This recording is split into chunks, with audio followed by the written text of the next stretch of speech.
So let's come get ready with me for my sister's wedding. আজকে নিজেকে সাজানোর জন্য মেকআপ আর্টিস্ট রেখেছি, আর আজকে আমি আমার লুকটা নিয়ে খুব এক্সাইটেড। ঠিক আছে, অনেকদিন ধরে ইমাজিন করে আছি এরকম লাগবে ওরকম লাগবে, তো ফাইনালি সেই দিনে চলে এসেছে, আমি সাজবো।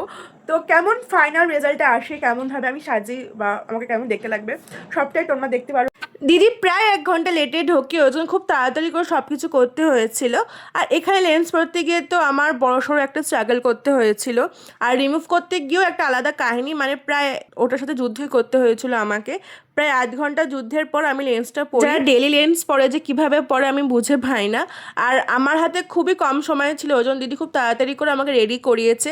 চারদিক থেকে ফোন আসছিলো আমি কেন এখনই গিয়ে পৌঁছোইনি বলে, ওই জন্য বেশি ক্লিপও আমি নিতে পারিনি।